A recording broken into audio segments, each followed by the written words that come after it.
নমস্কার, আজকে আমি বানাচ্ছি ক্ষীর বোঁদে। এর জন্য কী কী উপকরণ লাগবে, এই যে বোঁদে নিয়ে নিয়েছি এক বাটি, আর 4টে দুধের প্যাকেট, আমুল্লা দুধের প্যাকেট 4টে আছে এখানে, আর এখানে কিছুটা কিশমিশ। আর আমি একটা বাটি নিয়ে নিয়েছি, এর মধ্যে আমি কাপে করে জল দিয়ে দেবো প্রথমে দুধটা গোলানোর জন্য।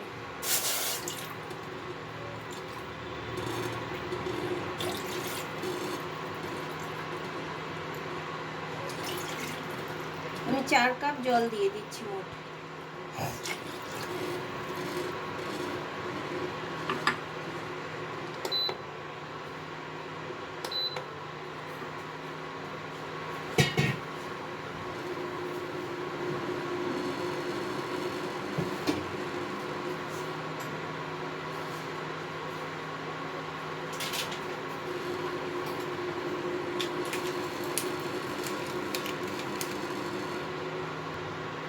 জলটা গরম হয়ে গেছে, এর মধ্যে আমি দুধের প্যাকেটগুলো এক এক করে মিলিয়ে দেবো দুধগুলো।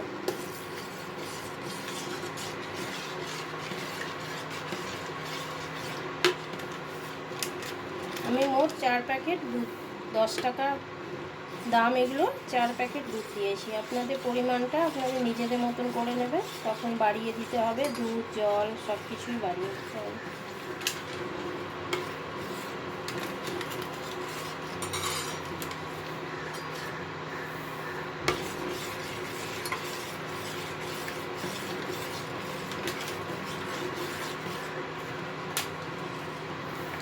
আমার 4 প্যাকেট দুধ দেওয়া হয়ে গেছে, এবার এটাকে আমি ভালো মতো মিশিয়ে নিয়ে এটা ফোটাতে হবে।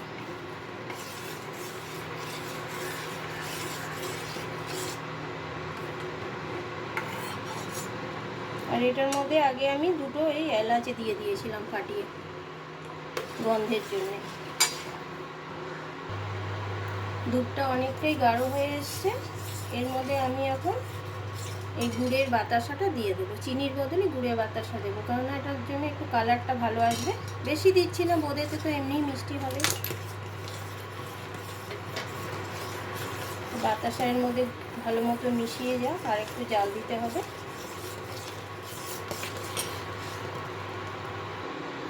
দুধটা কতটা গাঢ় হয়ে গেছে দেখুন। ব্যাস, এর মধ্যে আমি এখন একে একে সবগুলো মিলিয়ে দেবো। প্রথমে এই যে কিশমিশটা ধুয়ে রেখেছিলাম, এটা মিলিয়ে দিচ্ছি।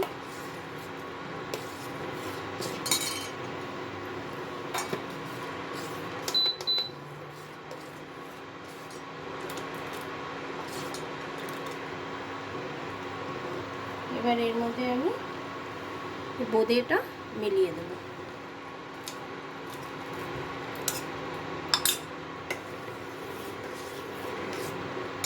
পুরো বোঁদেটাই দিয়ে দিচ্ছি।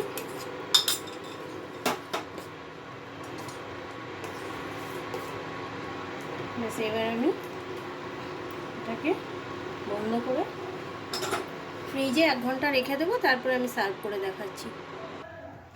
ক্ষীর বোঁদেটা দেখুন ফ্রিজে রেখে দিয়েছিলাম আধা ঘন্টা, আমার 1 ঘন্টাও লাগেনি, আধা ঘন্টার মধ্যে জমে কি সুন্দর হয়ে গেছে। এবার এটা আমি সার্ভ করে নেব।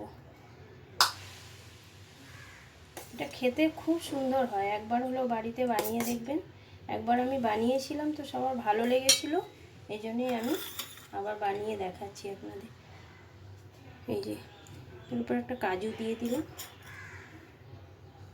আর একটু কিশমিশ দিয়ে দিলাম।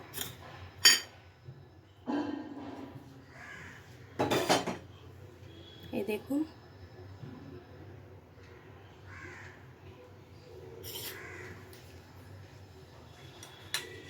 একবার বানিয়ে খেয়ে দেখবেন, আর কমেন্টে কিছু লিখে দেবেন আমাকে, ভালো মন্দ যাই হোক। আর যদি ভালো লাগে তো একটা লাইক করে দেবেন।